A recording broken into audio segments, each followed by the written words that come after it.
The devil don't like it when you bless like that. He wants your possessions. They make you think that they admire you and what you have up front, but in the back, they're very jealous. Remember that the enemy comes to steal, and they will do a real stick up on you. Give me them car keys and all that. They're like that, and they mean that. They want both your internal and your external possessions.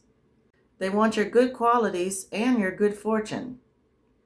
Let's go down a list of qualities that you have that the narcissist wishes they have, shall we? Your energy, your positivity, your kindness, your generosity, your politeness, your hard work, your diligence, your wittiness, and your sense of humor, your intelligence, your initiative, and your innovation, your optimism, your dedication, and your loyalty, your truthfulness and your transparency. All of the good characteristics that you have, all of the good qualities that make you you, the narcissist wants to steal those and take them on as their own. They don't possess these qualities, so all they can do is mimic them and be jealous of the fact that you have them authentically. They will take your good qualities and go mimic them to other people. Go mimic them to their new supply. A lot of times they will learn from you and mirror back to you your same good qualities. And this is what had you falling in love with the narcissist in the first place. You assumed that they were just like you, but they weren't. All they were doing was echoing you, looking at your behavior and taking it on as their own. The narcissist does not like the fact that you are blessed with so many good qualities. And on top of that, that other people can see your good qualities and admire them in the presence of the narcissist. And this is what makes the narcissist not like you as a person. The enemy is also not liking you because of your good fortune. This is your money.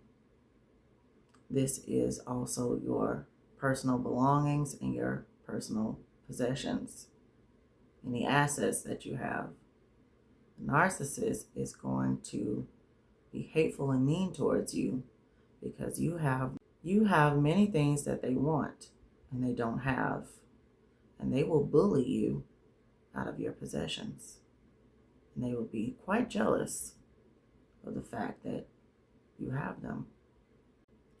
My narcissistic husband, who was my boyfriend at the time, couldn't wait till I moved to his home state, moved into my apartment, and he couldn't wait to come in there and steal from me. He stole several of my belongings and went and took them to the pawn shop as if they were his. Didn't say a word to me about it. I had to find out about it after the fact. This type of behavior is beyond disrespectful to your partner. But then again, they don't like to see you with anything and they feel like you shouldn't have certain things. When I confronted the narcissist about him stealing my possessions, he said to me, it's not that big of a deal. He was going to put it back before I even noticed. That's what he said to me. The enemy's reckless behavior when it comes to possessions and money will have you quite paranoid. I remember having to feel like that I had to sleep with my purse next to me. I had to sleep with my car keys in my bosom. I had been traumatized so much by the narcissist just taking things from me, such as my car keys, such as my cell phone, taking advantage of a joint bank account and joint debit card. So I was completely petrified to trust him concerning money and possessions. It should never be like that with your spouse. The narcissist could not stand to see leftovers in the fridge. You could forget about taking lunch to work for the next day because the narcissist was sure to eat dinner 2 or 3 times. And a lot of times I feel that this was just so that I wouldn't have anything. Plenty of times he would say to me, well, you shouldn't have cooked it so good if you didn't want it to be eaten. You shouldn't have made it taste good. That's what he said.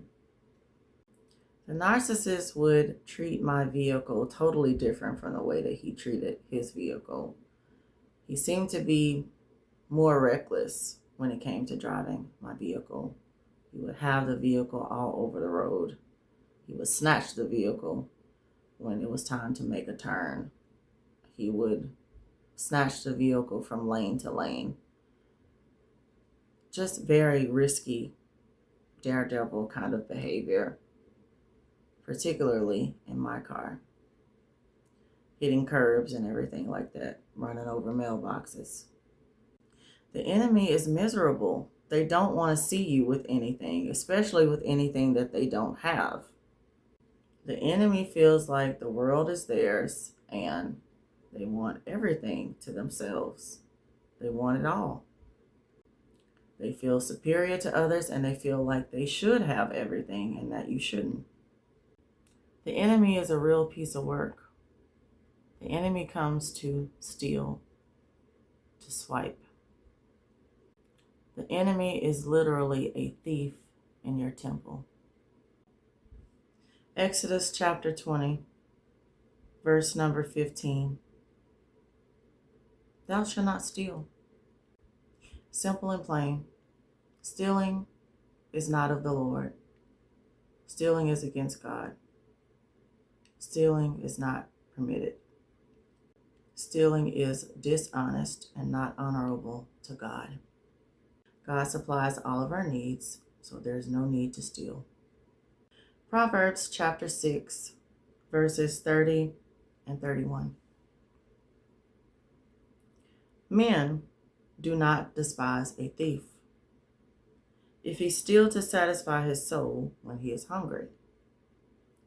But if he be found, he shall restore sevenfold.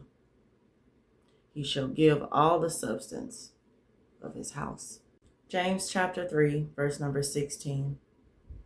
For where envying and strife is, there is confusion in every evil work.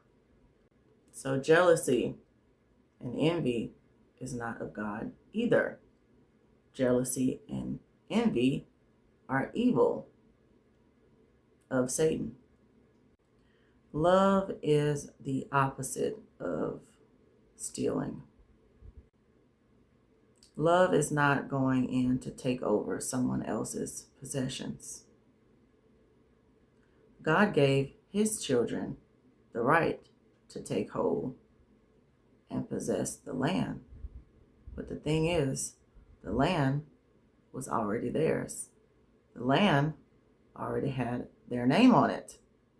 The land was already set aside for them. It was theirs already. And even though there were inhabitants there already, it didn't belong to them. And when God's children went in to possess the land, they weren't taking it from someone else.